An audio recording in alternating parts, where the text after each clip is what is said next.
Most people believe empires fall because of wars, invasions, or weak rulers.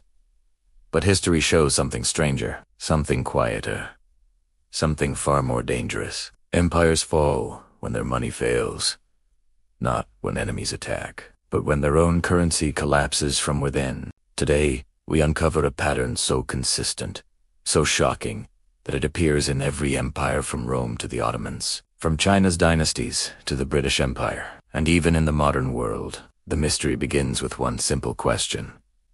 Why do powerful leaders, intelligent generals, respected kings, brilliant ministers know their currency is decaying, and still fail to stop it? To understand this, we go back 2,000 years, where one emperor, one treasury official, and one decision changed the world, and created a blueprint for every collapse that followed. Rome and the first currency crisis. Rome is at its peak, cities booming, trade expanding, armies victorious. But Emperor Nero faces a cost no previous ruler faced, a massive empire that needs massive money. Rome's finance minister warns him, our treasury cannot support the empire's expenses. So Nero chooses a path that will echo through centuries. He reduces the silver content in Roman coins. Not enough for citizens to notice at first, but enough to create more coins without producing more silver. This moment is important. A powerful empire prints money. Before printing machines existed, at first, it works. Rome feels richer. The treasury looks full. The emperor looks successful. But merchants notice coins feel lighter. Prices rise. People lose trust. And within decades, Rome enters a spiral of rising prices, collapsing confidence, political chaos, military pressure. Historians call it the Great Roman Inflation. Wikipedia documents it clearly. Rome survived many wars, but it could not survive its own money. This becomes the first chapter in a global pattern. When money creates power, jump forward 1,500 years. A new empire rises. The Ottomans, their currency the Aki. A silver coin is trusted across Europe, Africa, and Asia. Why? Because Suleiman the Magnificent enforces strict monetary laws. Stable money, stable empire. Merchants trust trade routes. Armies stay loyal. Tax systems work. But after Suleiman's death, everything changes. Ottoman finance ministers face rising military salaries, expensive wars, corrupt officials, shrinking silver supplies, so they repeat Rome's mistake. They reduce silver content in their currency. This is the moment the empire's decline begins, not at the battlefield, but at the mint. Merchants demand more coins for the same goods. Soldiers demand higher salaries. Provincial governors revolt. Money fails, confidence fails. Empire weakens. When currency collapse destroys power, France is one of the richest nations in Europe. But royal spending and costly wars leave the treasury empty. Advisors warn the king, we need reform. Instead, the government prints assignats, paper money backed by nothing solid. At first, people believe in it. But then, prices rise. Bread becomes unaffordable. Citizens riot. Mobs storm the streets. The economy collapses so badly that the political order collapses with it. France doesn't just lose money, it loses the monarchy itself. Another empire crushed by its own currency. When failure becomes global, China faces growing populations, shrinking silver reserves, and rising government costs. So they issue paper money. Unbacked, uncontrolled. Inflation hits. Farmers panic. Rebellions spread. The Qing dynasty weakens. Foreign powers invade. The dynasty ends. Another empire lost to financial mismanagement. Why empires repeat the same mistake. Across history, leaders repeat the same cycle. 1. Empire grows 2. Costs increase 3. Currency strained 4. Leaders debase or print money 5. Inflation begins. 6. Confidence collapses.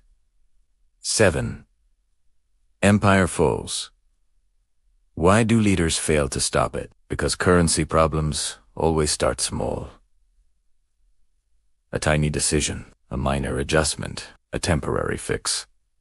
And by the time leaders realize how deep the damage is, it's too late. Money collapses faster than it can be repaired. Modern finance ministers and central banks today, no empire uses silver or gold coins. But the pattern remains. Consider the Weimar Republic, Germany.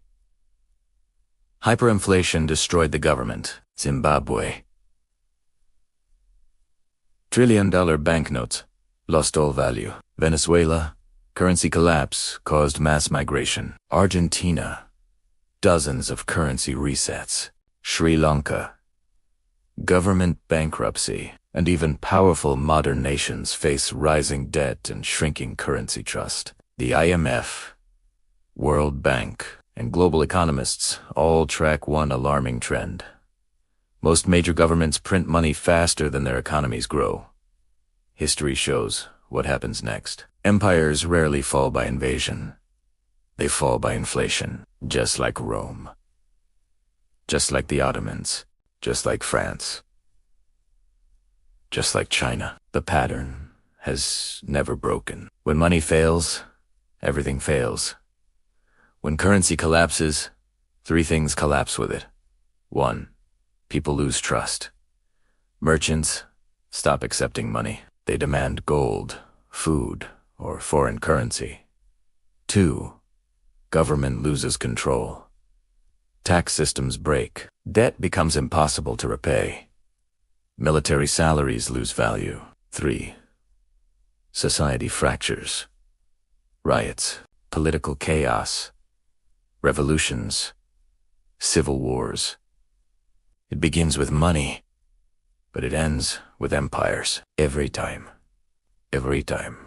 Thought he could hide inflation. Couldn't. Ottoman finance officials knew the currency was declining, ignored the warnings. Louis XVI trusted paper money, lost everything. Qing dynasty ministers tried to fix inflation, made it worse. Modern finance leaders study history, repeat the same mistakes. Characters change. Empires change, but money behaves the same. 3. Clear takeaways. 1. Currency is the backbone of every empire. Power collapses the moment money collapses. 2. Inflation destroys trust faster than enemies can. No army can save a currency once the people reject it. 3. Every empire thinks it is different until it repeats history. Rome thought it was special. The Ottomans thought they were special. France thought it was special. So did China. Nom were. If history is consistent, if every empire falls when its money fails, then the real question is, which modern nation is next? And will anyone recognize the warning signs before it's too late? If you want more deep historical breakdowns, global financial patterns, and real stories that reveal how power rises and falls, subscribe for more videos like this. And comment, which empire's currency collapse should we analyze next?